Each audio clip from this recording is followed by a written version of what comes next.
Сәлем, сіздермен бірге тез оңай дәмді арнасы. Бүгін осындай керемет өте дәмді шығатын пигоди дайындаймыз.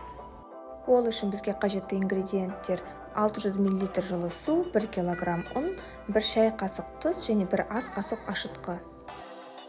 Дайындап қойған жылы суымызға құрғақ ашытқыны қосып араластырамыз. Тұз қосамыз. Дайындап қойған ұнымызды қосып қамыр илейміз. Мен ұнның барлығын бірден қоспай, сәл ғана мөлшерін алып қалдым. Кейін қажетінше қосып отырдым.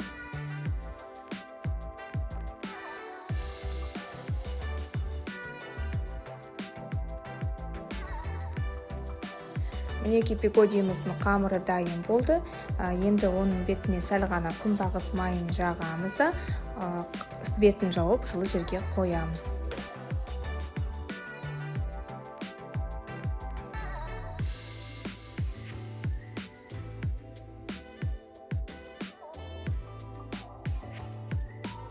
Енді пигодидің салмасын дайындаймыз. Ол үшін табаға күнбағыс майын құйып қыздырып аламыз. Қызғаннан соң оған етімізді саламыз.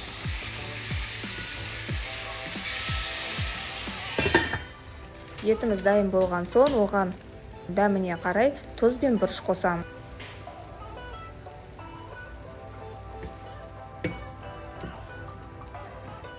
Мен қосымша сәл ғана аджиканы да қостым.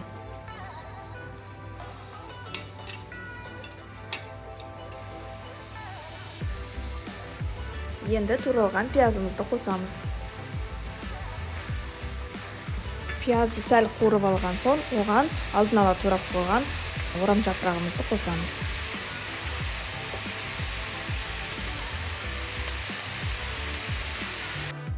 Бәрін араластырып, сәл қуырып аламыз да отымызды өшіреміз. Мінеки қамырымыз көтеріліп тұр. Енді оны басып, видеода көрсетілгендей бірнеше бөлікке бөлеміз.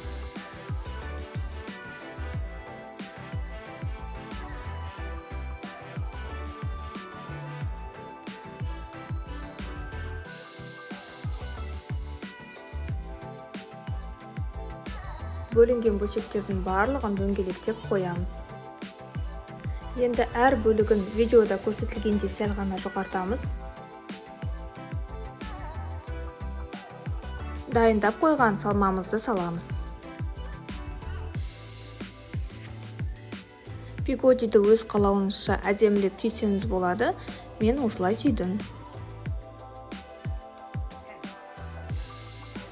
Шыны керек, әдемілеп барынша формасын жасауға тырыстым, сондықтан қатты сөкпеңіздер.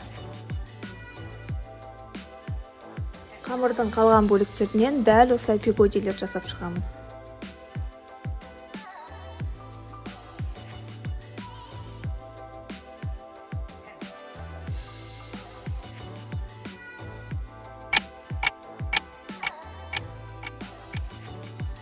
Мінеки пигодилер дайын, өте дәмді, керемет болып шығады, шынымен де дәмі.